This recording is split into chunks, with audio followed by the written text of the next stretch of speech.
I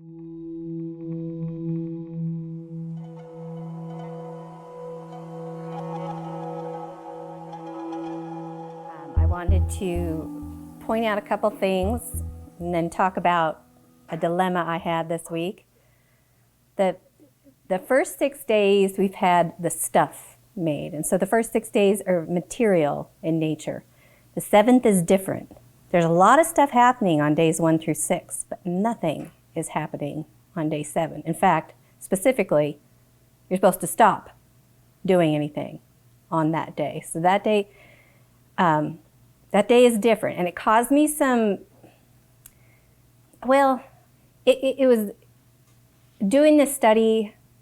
I guess I had to take a different approach this week, because as I started gathering my materials using the method I usually use, it started going in circles, and it felt like this big loop, and I couldn't do bullet points or an outline or figure out what's the beginning, what's the end, and where these things go. And even when I started looking up rest, because the Sabbath is rest, you find places where it says you've entered rest. There's places, that we enter rest every 7th day, and then there's the idea that we will be entering rest. And so even that, you couldn't nail down this point in time. And Alan reminded me of the Jewish legend about Moses and the Torah, and that something to the effect of when he wrote it down, it was in a circle. And so then he had to take a knife and cut it somewhere so that there would be a beginning and an end. I don't know if you've heard that legend or if I've even explained it correctly, but he told me that, and I remembered hearing about that the Torah is actually a circle. You can get to the end and just start right again. And it just so happens that he cut it in the beginning. So I thought, cutting, okay. And so I started cutting and pasting, and I made a mess. And it was just very difficult to put things in certain places because they felt like they belonged in more than one place. And it reminded me of when you look at the concept of salvation. There are places where it says you have been saved. There are places where it says you are being saved. And there's places that talk about you will be saved. So it's another one. There's no fixed point there. Has it happened? Is it happening? Is it going to happen? And you get the same thing with Yeshua saying the kingdom is here when he was here. But then in Revelation we see now the kingdom is there. And so it's another one where, and then when God talks to Moses and he says, I am the one who is, who was, and the one who is to come. And so what I started to realize is when you have this circular thing to any concept, it's because it's an eternal concept. And if you think about all those things that I just referenced, the Torah is eternal, salvation, eternal, the kingdom, eternal, Yehovah, eternal. Okay, and so I want us to think of the Sabbath as eternal. It's an appointed time, but it's also outside of time. It's beyond that. It's set apart from the other 6. So remember, eternal with the Sabbath, with the 7th day. There was a rabbi, his name was Abraham Joshua Heschel, and he articulated the notion of Shabbat as a cathedral in time, a place in time rather than a space, in which we develop the practice of rest. It's something we learn how to do. It's not something you just it's a process, and you will never be done learning it. It's when we focus on being in the world rather than trying to transform the world. We stop and we just be for a day, every 7th day. Now, I want to compare the garden to the Sabbath. The garden was a place in space. Place. Sabbath is a time, a place in time. Okay? Consider that those share a common purpose in regards to communion with God. and then we'll pick up with that later. That's one of those circles that I'm going to come back to that loop further on. Okay, so Shabbat is a day of being, not doing. We serve God not in trying to change the world, that's the other 6 days, but in resting in what's already there. And tonight, I want us to avoid this little trap that we could get ourselves stuck in and not waste time, but get sidetracked and not finish. And that is, I don't want to get into a back and forth discussion of the do's and don'ts, logistically, of keeping the Sabbath. We've done that before. You can do that after, on your own time. But I don't think it's helpful. I just don't think it's helpful. Tonight, I want us to look at the Sabbath as something eternal. I don't want to focus on those do's and don'ts. I will link, if you would like, to a teaching that I listened to a couple of weeks ago that I found had some real practical advice on the logistics, some of those things that we all struggle and kind of banter or debate about in regards to our observance of the Sabbath. But I would like for us to, as much as possible tonight, move beyond that. I want us to look at it as a spiritual practice. There are not a lot of specifics included in regards to how you do the Sabbath. It's real ill-defined. You got broad guidelines, and you find that you're learning as you practice. And sometimes you'll run into something that would help you on the Sabbath. For instance, I thought lately, and I haven't done this yet, but I think I would like to institute this, especially after this notion of the Sabbath being a cathedral in time and eternal. I would like to put sticky notes over my digital clocks when it's the Sabbath, just because I want to be outside time for a day. Now, I know I collect clocks, and so I've got all kinds of hand clocks, but I skipped the first grade, and so I'm not good at reading those. So by the time I look at it, I'll stop myself and go, because it'll take me a minute to figure it out. But a digital clock I can glance at and know what time it is. And I think on the Sabbath, I would like to not know what time it is. And because I might find that helpful as a spiritual practice of rest and moving outside of time and kind of practicing that eternal perspective, does not mean that I'm going to go around telling other people this is what you should do. Okay, and there's a lot of that. There are things that you can find helpful, and because you do and you value them, that doesn't mean you need to go and ask other people to start doing their Sabbath that way.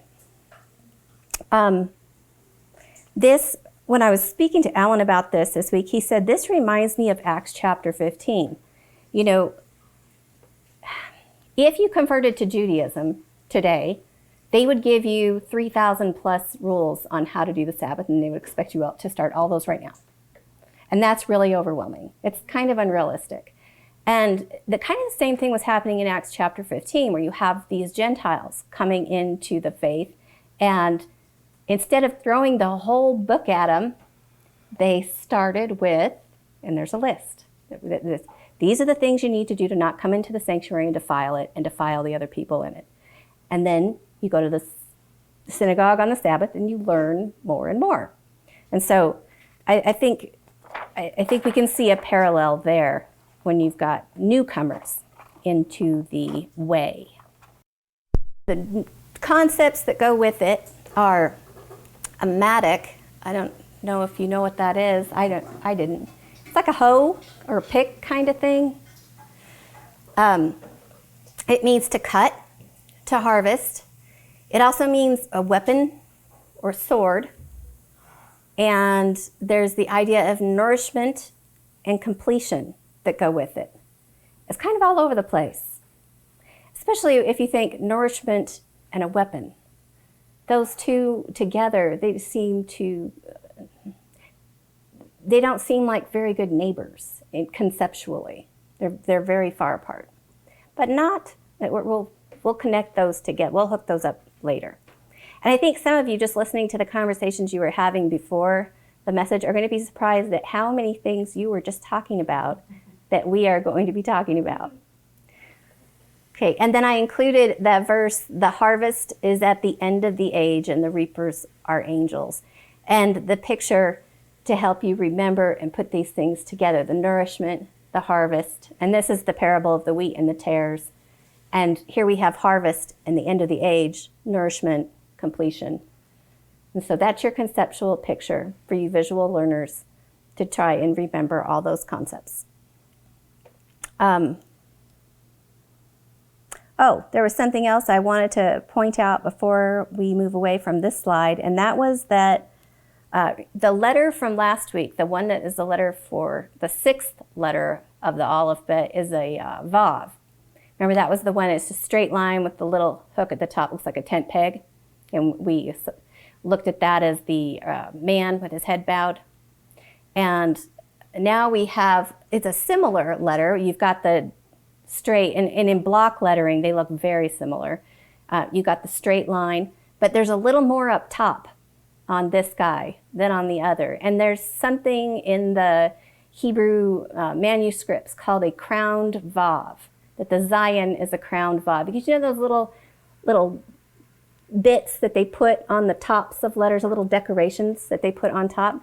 There's a vav, the crowned vav is a Zion, so it's the stick, and then it has a block on top that goes all the way across, and then it has those little things sticking up. And that's why it's called the crowned vav, because it looks like a vav with a crown, but it's the Zion. So I wanted you to see the Zion as last week's letter with a crown. The man, because the vav meant man, with a crown. So the crowned man, or the crowned vav. And I also wanted you to think of Shabbat as the crown of creation, the last thing. Okay. And those will pull themselves back in as we loop-de-loop through tonight's study. We will go now to, hold on. Carla. I couldn't see the display. You didn't share your page. Oh, Alan. Go back to your presentation. Go back to your presentation. Go back to your meeting. My meeting. Yep, and then click the upward button on the arrow at the bottom. This right here? That's it. Click it. I'm so sorry. Yes. A tab. Your entire, a tab. Tab. It's because Alan walked Creation out. Gospel 5.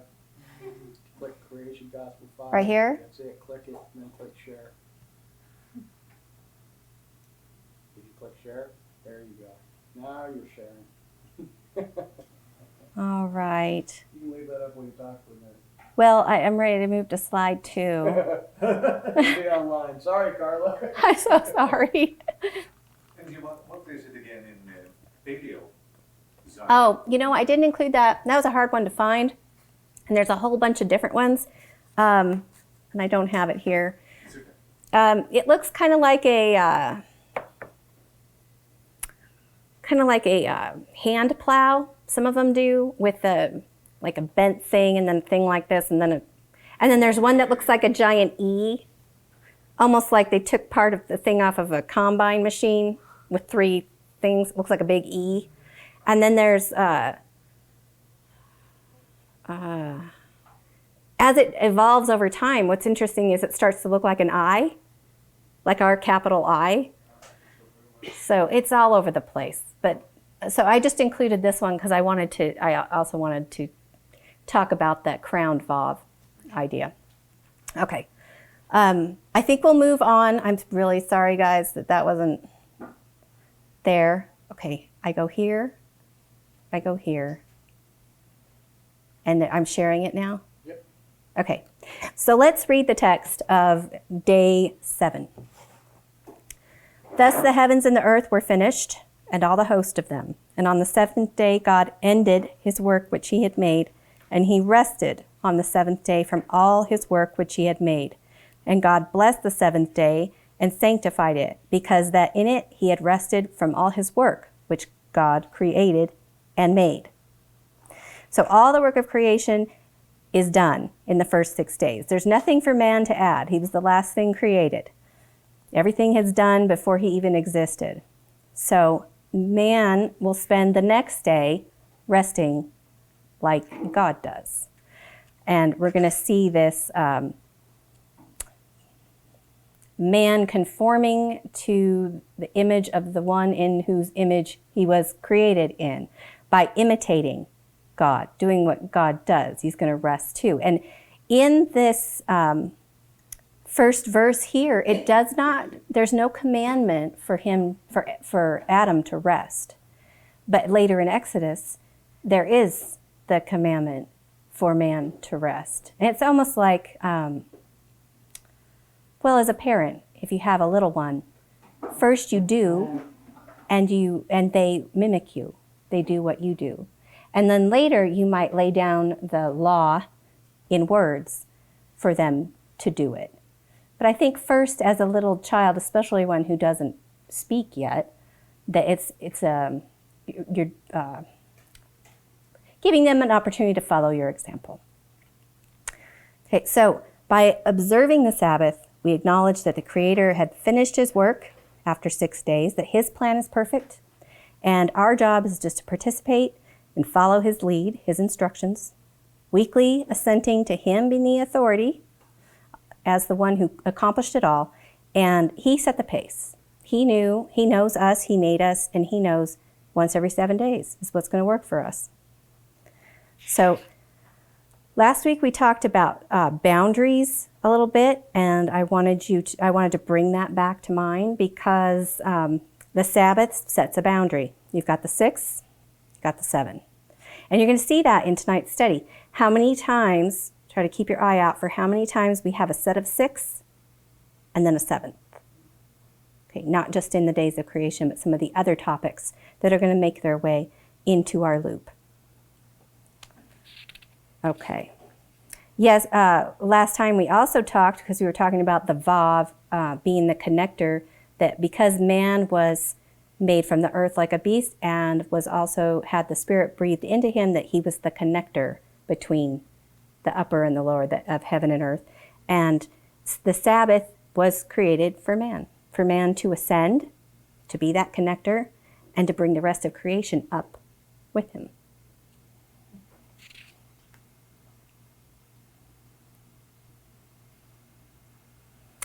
The Sabbath is also, there was an article online on a Jewish site that said the Sabbath is also associated with the tangible presence of God called the Shekinah, or the indwelling of God. The Sabbath was thought of as a day of union between God and his people. And I wanted to take you to Exodus, where it says, "The glory of the Lord rested on Mount Sinai, and the cloud covered it for 6 days. And on the 7th day," here we go, 6 and 7, "on the 7th day he called to Moses from the midst of the cloud."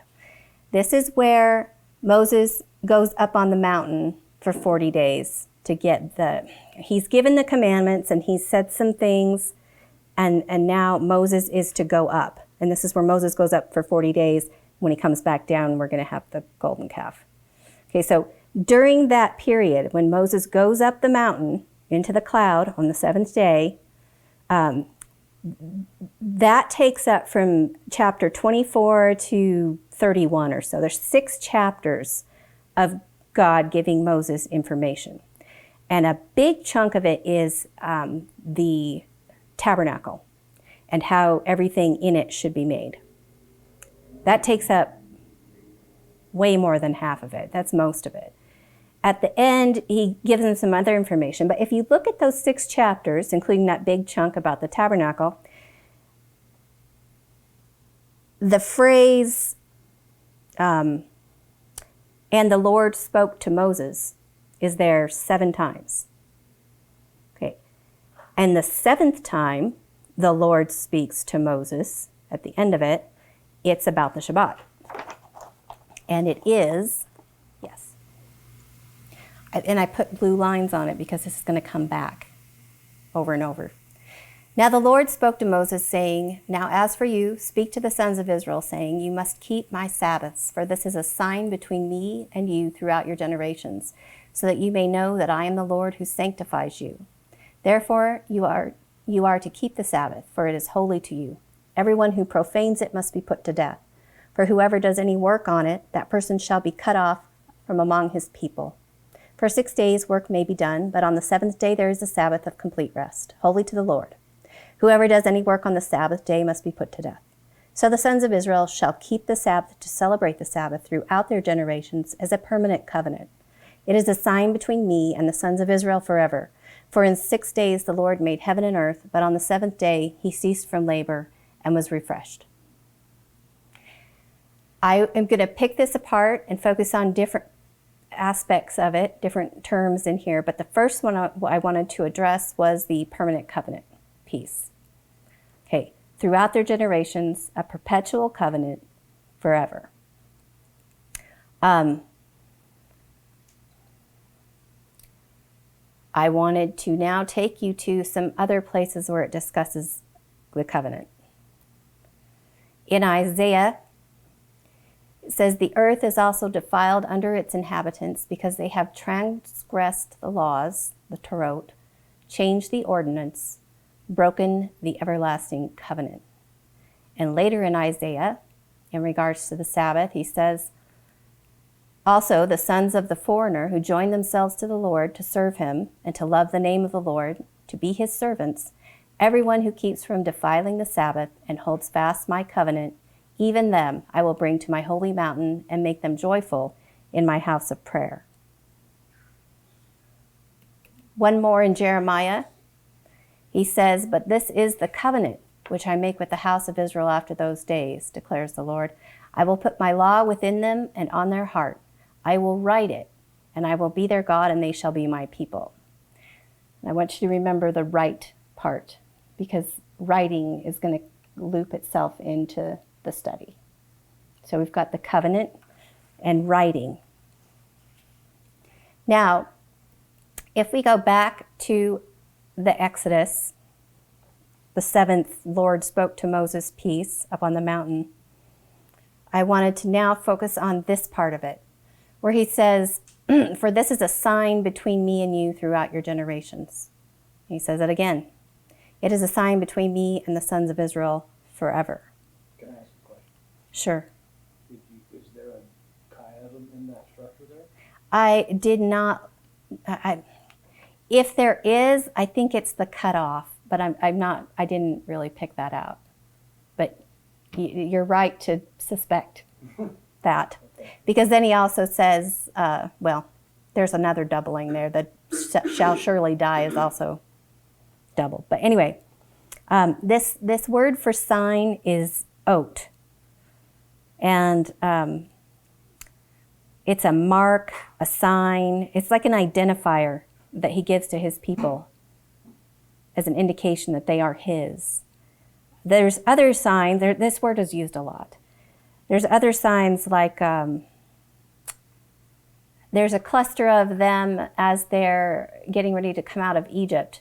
One is the blood on the doorpost. That's a sign. Another one is when he speaks to them, telling them how they should not eat any leaven for 7 days. The unleavened bread part, instructions. He says, this shall be a sign. He says this shall be a sign on your hand, and then he also speaks about forehead. So here we got sign, hand, and forehead. And then right after that, he does it again when he speaks about the devotion of the firstborn, that the firstborn, and then these are all connected because it was the blood on the doorpost that covered the firstborn when they came out of Egypt with unleavened bread. That's why these are all stacked up together. But in regards to the devotion of the firstborn, he again says it's a sign on your hand and your head. So, and I know what you're thinking, and we're gonna do that, but just wait and be patient. We will talk about the sign and the hand and the head, or the hand and head. There's another type of sign that I wanted to bring up at this point, and it kind of pulls in the writing piece. And this one is not the word oat, it's the word tav, and it means mark. And in Ezekiel, we have this piece here. And I'm just going to dive in the middle of it. Then I heard him call out in a loud voice, saying, "Draw near, O executioners of the city, each with a weapon of destruction in his hand." Here we got the weapon has just shown up. "And I saw 6 men coming from the direction of the upper gate, which faces north, each with a weapon of slaughter, or shattering, in his hand. With them was another man, clothed in linen." That's our 7th man. 6 and then 7. "Who had a writing kit at his side." And keep in mind that he's clothed in linen. I think we'll see this man come back and look a little different further on in our study. "And he called to the man clothed in linen who had the writing kit at his side, 'Go throughout the city of Jerusalem,' said the Lord, 'and put a mark on the foreheads of the men sighing and groaning over all the abominations committed there.' And as I listened," I'm kind of skipping through it. "As I listened, he said to the others, 'Follow him through the city,'" the 6. "Follow the one with the writing kit through the city and start killing. Do not show pity or spare anyone. Slaughter the old men, the young men, the maidens, the women, the children, but do not go near anyone who has the mark. Now begin at my sanctuary." This mark here, it's used 3 times that I could find, and 2 of them are right here. The mark that this angel with a writing kit puts on the people who are sighing over the abominations. It's used one more time, which I didn't put. I will just read it to you. In Job, he says, "Oh, that I had one to hear me. Here is my signature." That's the word tav, mark, signature. Which makes me kind of think, if a mark is a signature, it's like your name, and then also the tav being looking like a cross or an X.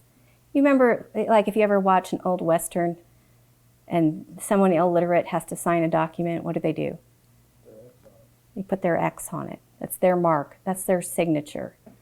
Okay, so I just wanted you to associate that signature name identifier with the mark that is going on the foreheads of those in Ezekiel.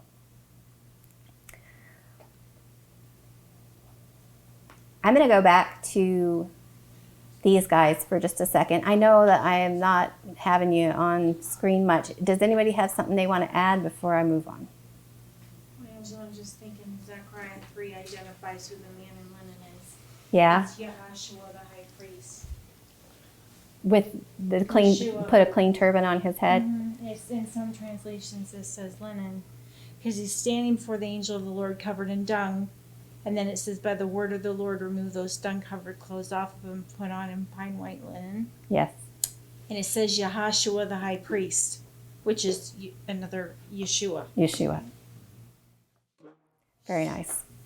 Thank you for that.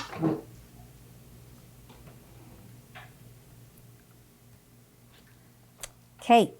The Sabbath is a weekly reminder of redemption from toil and labor as slaves in Egypt. So in addition to being a perpetual covenant and a sign between Israel and God, we have it being a weekly remembrance of redemption.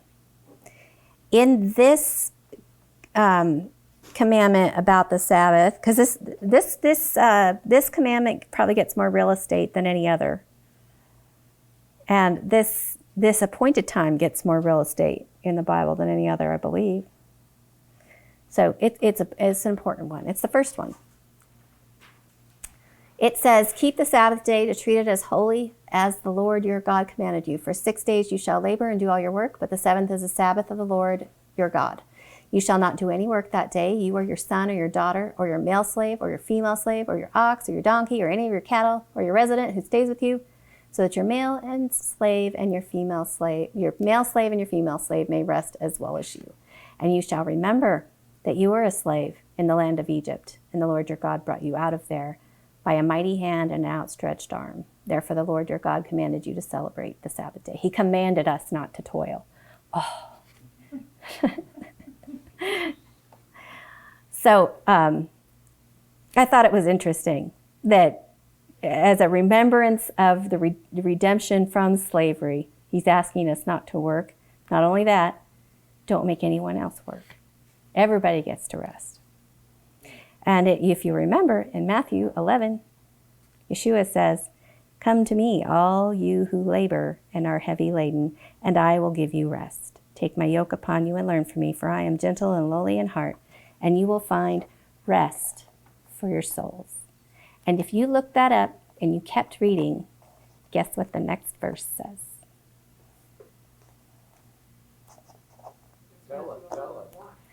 At that time, Jesus went through the grain fields on the Sabbath, and his disciples became hungry and started picking heads of grain.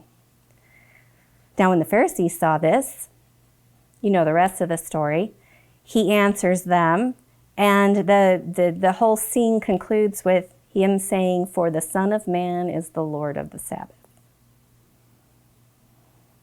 And when I was discussing this with Alan, he found it interesting that they were plucking grain, especially given the picture we started out with, that maybe this is like a mini picture of the harvest at the end of the age, at the completion, at the Sabbath.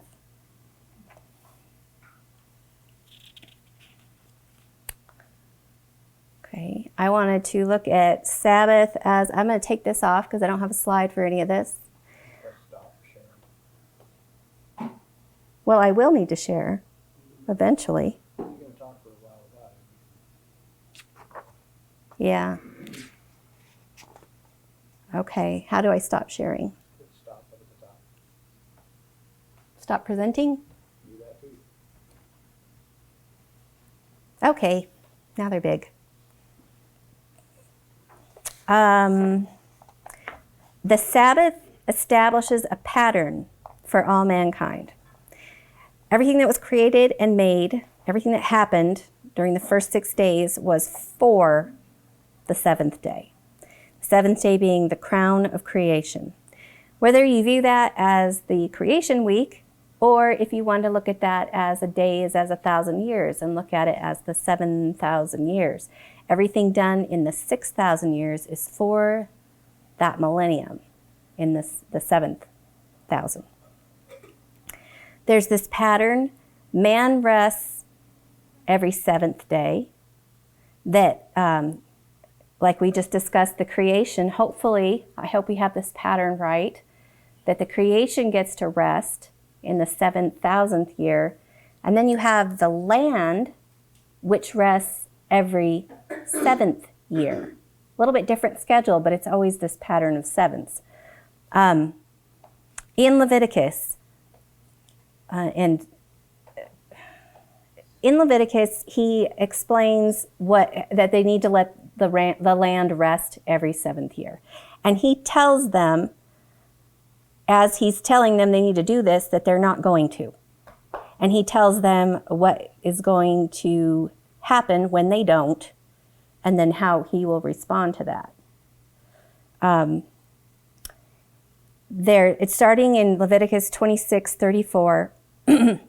He tells them that the land is going to have its rest whether they give it to the land or not. And what happens is they don't. From the time they enter the land, they don't do the 7th sabbatical year. And if you add those up, that equals the 70 years that they're going to spend in exile in Babylon. That's why they were exiled. And he tells them that this is going to happen. And he says, but if they will confess their iniquity and that of their fathers in the unfaithfulness that they practice against me, by which they have also walked in hostility toward me, then I will remember my covenant. Okay. And then again, later he says, for their sake, I will remember the covenant with their fathers, whom I brought out of the land of Egypt in the sight of the nations. And so then you skip over to Daniel, and Daniel in chapter 9, he has looked into Jeremiah, and he says, I see that these 70 years that we have been in exile for, because we neglected the sabbatical rest for the land, that's about up. And so he begins this prayer, which is a response. He had to have been reading this chapter in Leviticus when he said this prayer, because he is doing, when he says, if they will confess their iniquity and the iniquity of their fathers. Because Daniel's prayer says, I prayed to the Lord and confessed. He says, we have sinned, we have done wrong, we have acted wickedly, we have rebelled from your commandments and your ordinances. Open shame belongs to us, to our kings, our leaders, and our fathers. And he says in verse 13, this is Daniel, just as it was written in the law of Moses, Leviticus chapter 26, all this disaster has come on us, yet we have not sought the favor of the Lord our God by turning from our wrongdoing and giving attention to your truth. He says, for your sake, Lord, let your face shine on your desolate sanctuary. Incline your ear and hear. Open your eyes and see our desolations and the city which is called by your name. So Daniel confesses, humbles himself, makes amends, and they go back. If you don't mind my interrupting. Not at all. That's, that's really ties in very nicely with what is happening right now at this time of the year, because we are just about to enter into the 5th, 6th, and 7th holy days that's coming up in like 10 days from now. And, this period of time leading up to the 5th, which is the day of Yom Teruah coming right up, a lot of Jews and Hebrew people are praying and confessing. And there's this, and it gets intense during that 10-day period from Yom Teruah to Yom Kippur. And then you've got the 5 days until Sukkot, which is the 7th, which is, you might touch on that. Sukkot and Shabbat, yeah, they sit on top of each other. I think, there's a whole set of Hebrew prayers in the prayer book. I'm not sure if you guys have ever gotten one of those, but I've talked about it over the years. The Shlikot prayers are prayers of confession. And I think they're modeled after both Daniel chapter 9 and Nehemiah chapter 9. Both of those chapters are chapters of prayer of confession leading up to restoration. So I think it ties in really nicely with this time of year. And seeing that we are in exile, we must have done something wrong. Absolutely. And there's plenty of abominations. Yeah, that's a good attitude to have starting next Monday. We are starting always. Exile. Yes, we are. You are in exile. You are in slavery too. You I don't are. know if you're aware of that, but you are slaves. I certainly feel like a slave. But if you stop and rest every 7th day, you can. I do get a real big kick out of the Sabbath day every week. But yeah, I think you can tell if you've been living in America for any length of time, you are a slave. Yeah, and I'd like to have some freedom someday. That'd be great. Well, we get to practice and rehearse freedom every Shabbat, which has already started. So here we are, free. Remember that I kept saying as I was reading that account of Daniel, remember the covenant. I will remember the covenant. Remember the covenant. And I wanted to show you the word Shabbat. Is that the right direction for Hebrew? I'm Shabbat. like this. So That's it. Okay, there you go. Shabbat. Shin, Beit, Tav. Now, I'm going to put these here for a second. I wanted to... Would you like me to hold them for you? No, I can't figure out which way I want to do this, which one I want to talk about first. Well, since I already kind of talked about Tav, the mark, the one that looks like an X or a cross in the paleo, the Tav means a mark, a signature, a covenant, or a seal. Okay? Seal. Covenant. Covenant. These over here, I won't go through what each one of them means. We've done that. Been there, done that. But this makes a word. Does anyone know what word that is? I do. That's because I already told you. No, it's because so I can read that. Hayden knows some Hebrew. What does that say? He doesn't know this word, though. Just those two? Yep. What does that say? $100 if you get it right. That's a shin, Shin. and there's a bet. Okay, so this set makes the sound sh, and this one makes the sound or. B or v. So we're put an oo in between. Shuv. Now, have you heard that? Shuv or shub. Shuv. Teshuvah. What does the shuv mean? Turn, repent. Return. Okay? Covenant. Shabbat. Return to the covenant. I thought that was fun. That seems significant somehow. Explain yourself. Are you suggesting that, what are you suggesting? Well, I think, well, I don't know if I, well, I just pointed out that they were in exile because they didn't give the land its rest. And that maybe we have a problem with one of those cycles of 7, and we need to return to the covenant so we can come out of exile. The covenant is The sign of the covenant. The covenant itself. It's the sign. It's the sign of the covenant. Okay, I feel you. Okay. Thank you. Return to the covenant. Enjoy your Shabbat. All right.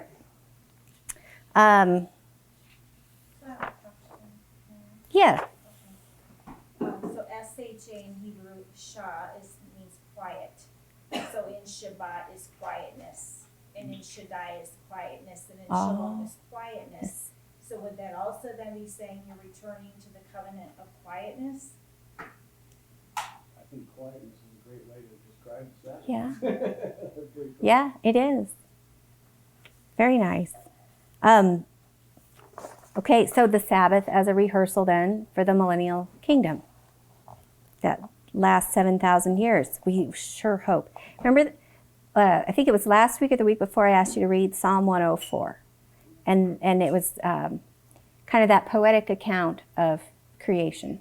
And in there, there's a verse that says, man goes out to his work and to his labor until evening.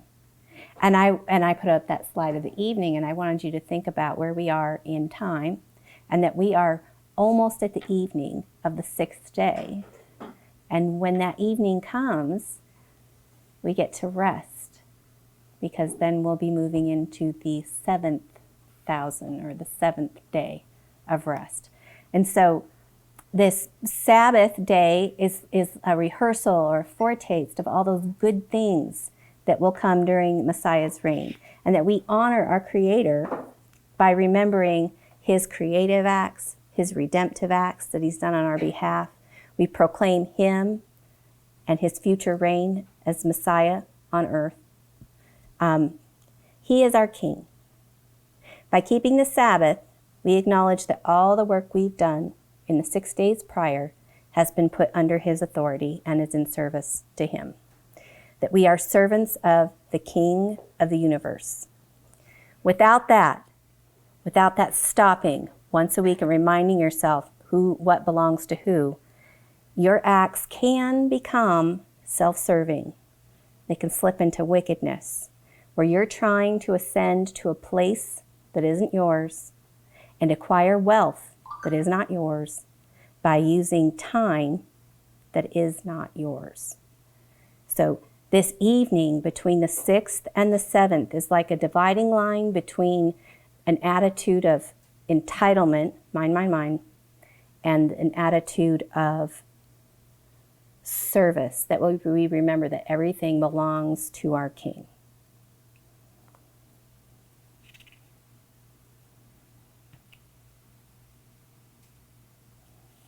Any comments?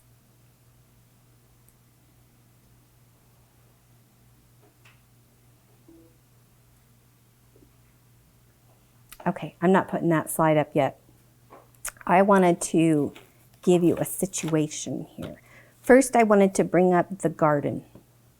This next little piece is, the theme of this is that the Sabbath is a precious possession entrusted to our care. And then I'm going to take a time out and I'm going to talk about the Garden of Eden for just a minute, and then I'll come back.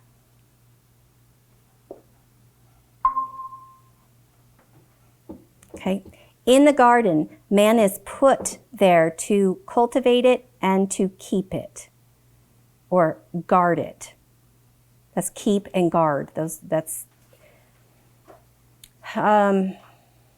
Sometimes when we see the word keep, we think of it more like I will keep my doctor's appointment, which means that you'll go there and do it.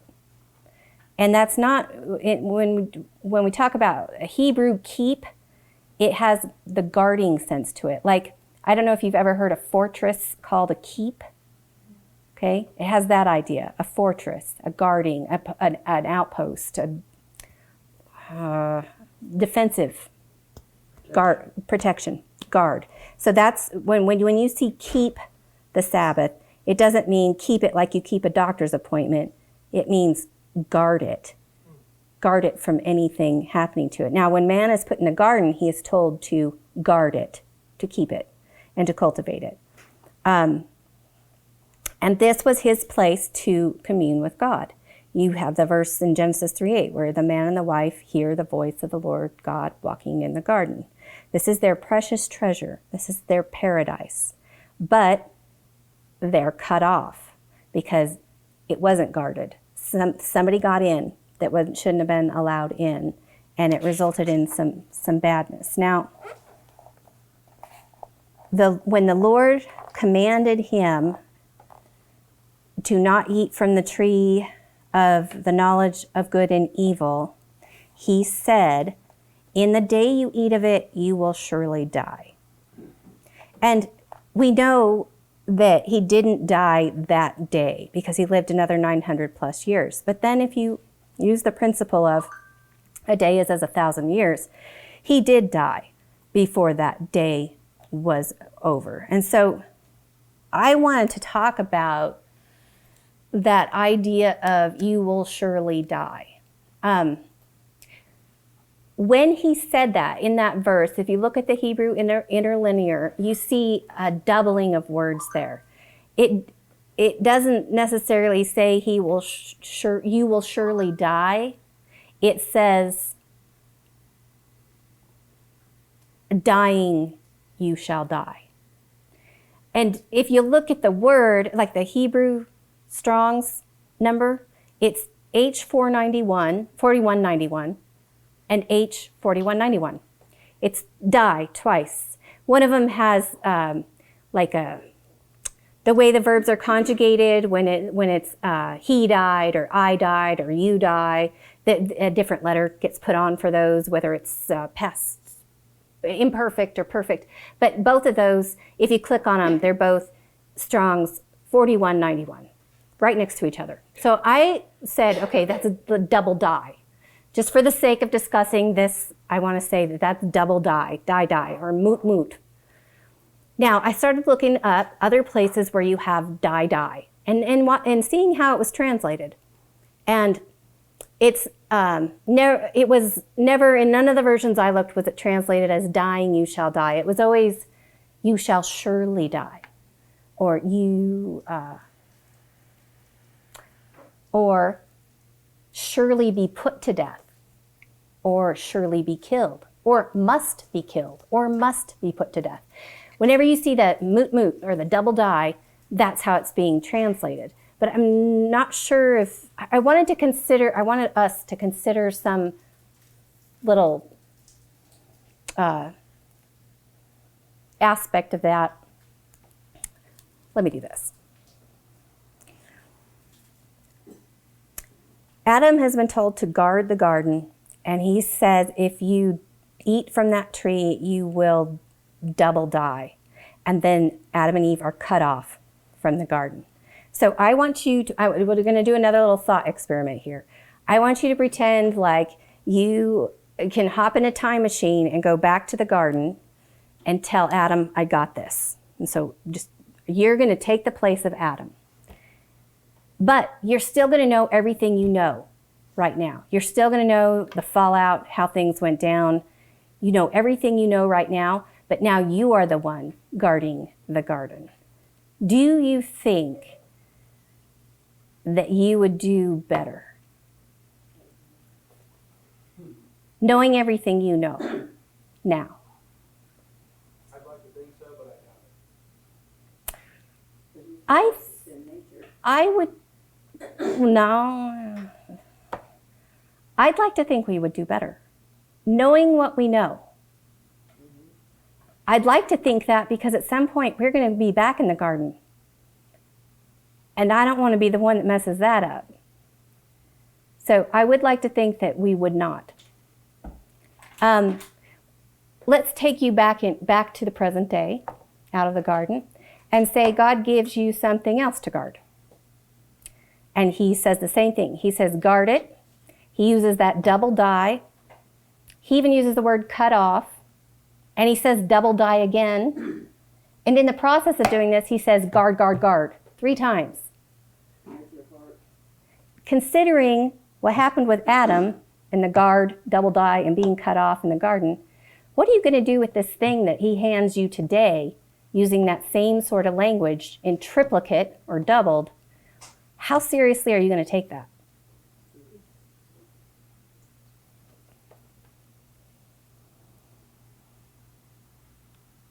So when you see words doubling or tripling, is that generally to add tons of emphasis? I think there's various reasons and aspects why that happens. Emphasis being the most surface level of it. Okay, let's look at Exodus 31 again with the blue bars on the side. Keep my Sabbaths. Keep the Sabbath. Keep the Sabbath. Guard, guard, guard. The one who profanes it must be put to death. Double die. And a second time, whoever does any work must be put to death. Double die. And in the middle, the one who does any work shall be cut off from among his people. I gotta tell you, he's really serious about this. Now, with this keeping, I want to read you what the Hirsch Kumash says in regard to keeping the Sabbath here. He says, the use of this term, guard, teaches us to regard Shabbat as a precious possession given to us and entrusted to our care. All of the duties of guard devolve upon us in regard to Shabbat. We may not be negligent toward it or lay hand on it. We must never lose sight of it nor tamper with it according to our own ideas. Instead, we are to be scrupulous and vigilant in keeping away and fending off anything that might damage this treasure entrusted to our care.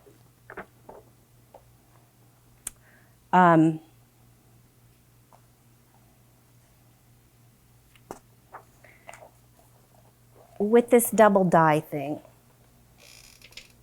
dying you shall die.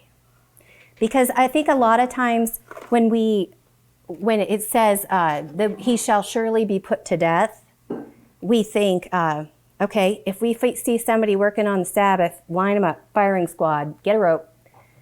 And I just don't, I'm not sure. I know what you're going to say. What about the guy picking up sticks? That was a special case. And I'm not going to take the time to tell you why, but that is a special case. And that man needed to die publicly right there.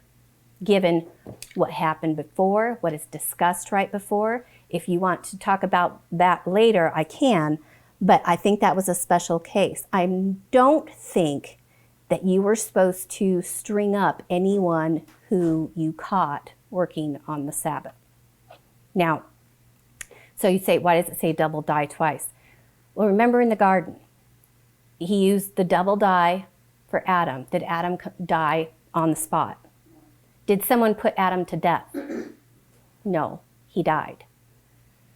Think about the spies, or the whole generation of the spies.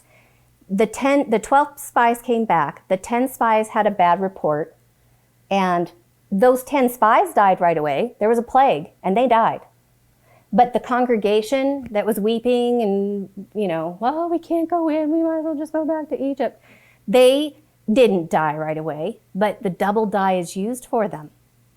Surely they will die. Die. And they did over a period of 40 years in the wilderness. Did they die because someone stoned them? No, they just died, okay, over time. Now,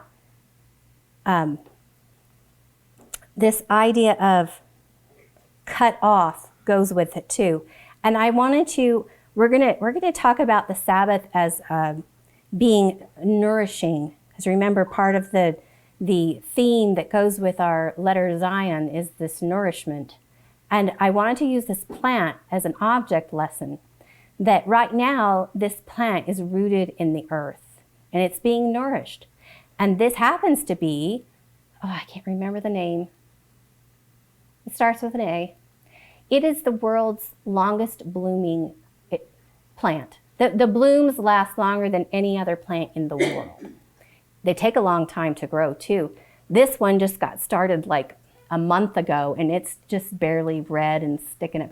This one's been here for a while and it just now is starting to open up. And I'm not touching it because this is actually a poisonous plant. So I'm going to try not to touch it too much.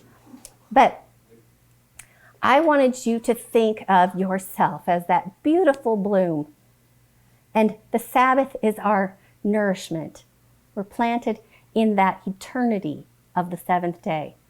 And we practice that spiritual thing every seventh day and get better and better at it. But when we don't, we get cut off.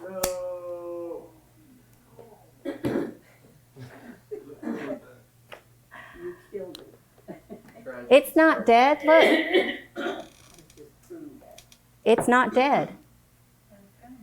Dying, it shall die. Now, I can put this in water, and I can make it last a little longer. And what is the water? What would Tracy say the water is? The word. The water is the word. So even though I've cut off from the Sabbath, I can still put this in the water of the word and extend its life. But what happens when pollutants get into that water of the word? What happens when doctrines of man get put into that water? It's going to kill it even faster.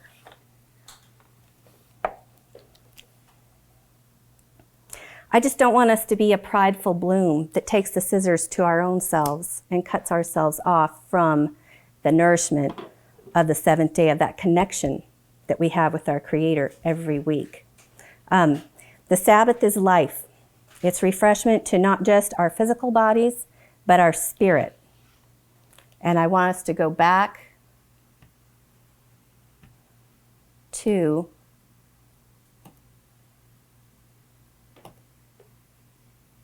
our first slide. I wanted to remind you of the crowned Vav, the Zion. I wanted to remind you of the concepts of nourishment and of the weapon, and how we discussed the sign or the mark. Now I'm going to string some things together. Okay. Crowns have come up. Sabbath is the crown of creation. The Vav is crowned, becomes the Zion. We've talked to, did we talk about bread? We will. We're going to talk about bread. The sword. The Zion is a weapon, a sword. And this idea of making a mark or your signature. Okay. Kind of keep those pictures in your head if you're a visual person. And now we're going to run through some scriptures. When they get the manna in the wilderness, this is a little piece from that. Moses says, eat it today because today is a Sabbath to the Lord. Today you will not find anything in the field. He's telling them you're not going to find manna out there in the field on the seventh day. You got to gather twice as much on the sixth day. Yet on the seventh day, some people went out to gather, but they didn't find anything. Then the Lord said to Moses, "How long will you refuse to keep my commandments and instructions? Understand that the Lord has given you the Sabbath. That is why on the sixth day he will give you bread for 2 days."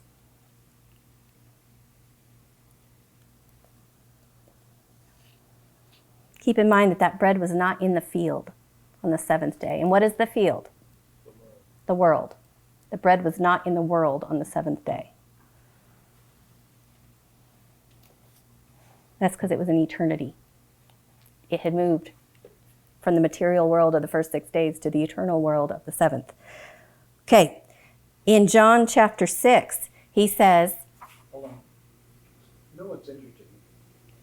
And I'll just throw this out there real quick. okay, You know, you mentioned in that previous slide that he said, hey, you got bread on the ground for every day for 6 days. On the sixth day, he gives you enough for the seventh day. What does that sound like? You have to prepare. the oil in the lamps. It sounds exactly like the virgins when they're oil in their lamps waiting for the king to It sounds like some of them didn't gather enough on the sixth day. That's exactly what it sounds like. Sorry, go ahead. And if you gathered more than enough on any other day, it rotted.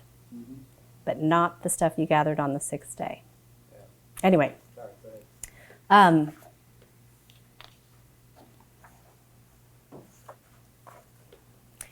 Okay, this is Yeshua in John chapter 6. He says, "Truly, truly, I tell you, he who believes has eternal life. I am the bread of life. Your fathers ate the manna in the wilderness, yet they died. This is the bread that comes down from heaven, so that anyone may eat of it and not die. I am the living bread that came down from heaven. If anyone eats of this bread, he will live forever. And this bread, which I will give for the life of the world, is my flesh." Okay, bread, nourishment. You see, I've transitioned from the nourishment and the harvest into bread now. Okay, and who is the bread of life? Yeshua also said, when he was being tempted in the wilderness, he said, "It is written," which is always a good way to answer the adversary. It is written. Don't think of any words of yourself, just it is written, and quote something. And he quotes this in response to, he's starving, and here's, you could just turn those stones into some nourishment. And he says, "Man shall not live on bread alone, but on every word that comes from the mouth of God." And this is him living not on bread, but on the words, it is written, that come from the mouth of God. Okay, so I want you to see this connection between the word coming out of the mouth and bread. For the word of God is alive and active, sharper than any double-edged sword, dividing soul and spirit. Okay, now I'm pulling in the weapon. The word is a weapon. So the word is bread. The word is a sword. That's a connection to the Zion. The letter Zion was nourishment and a weapon. Do you see how it's both? And how that works so well? It's not nearly as contradictory as we thought. And it's a sword that divides soul and spirit. Okay, and that's the dividing line between the sixth and the seventh. Okay, everything up until man had a soul. Well, not everything, but all those breathing creatures had souls. It was man who had a spirit. And it's that dividing line between the sixth and seventh day where that's the seventh day is for the man.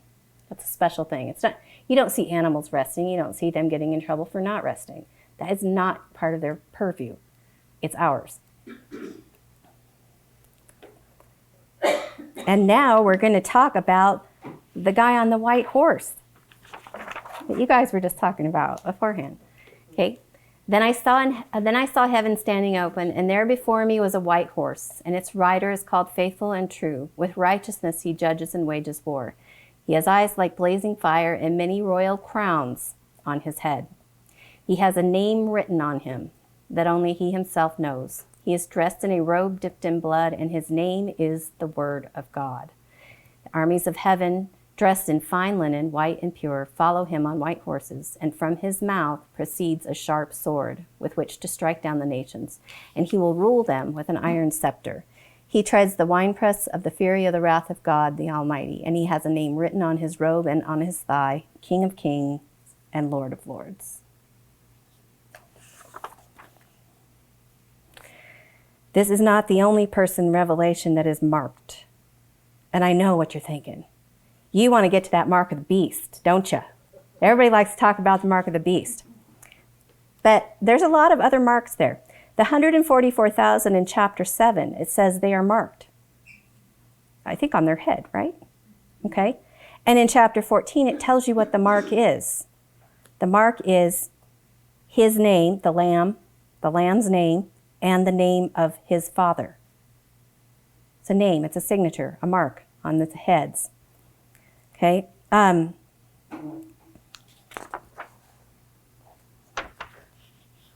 So here I am trying to put all this together. The mark of the eternal, perfect, complete, crowned man, the one on the white horse with the crowns, the Zion, the seven, the completion, the name of the Lamb and God, the crowned man, divided from and elevated above the beasts, in fellowship and service to the Holy One, the one who walks in the garden in eternity with his Creator, in contrast with the mark of the sixth, the beast, the one of the material world that lacks the Spirit, the one that's cut off from Shabbat rest, from the seven.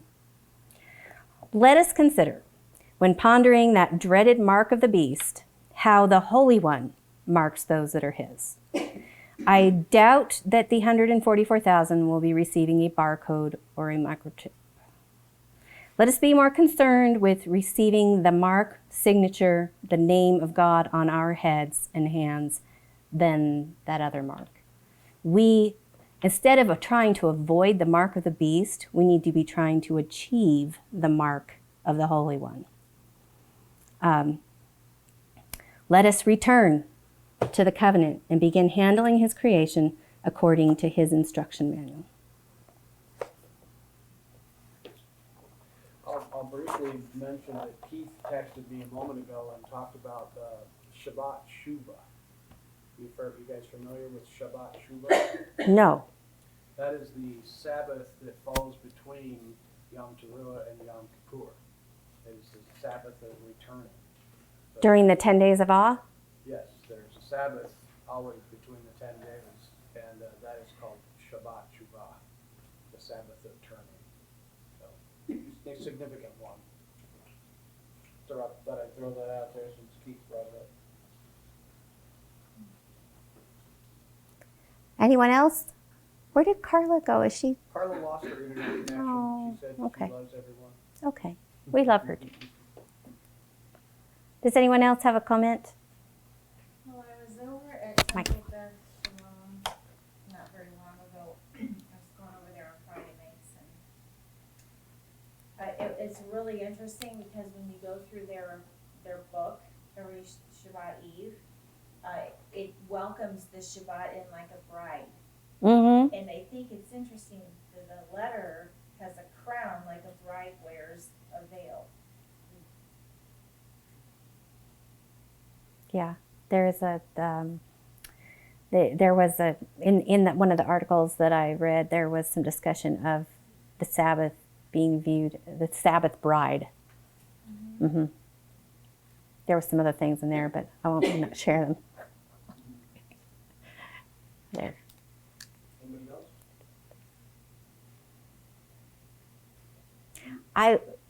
Is that it? Did you have anything else? Because I wanted to conclude by having Alan read.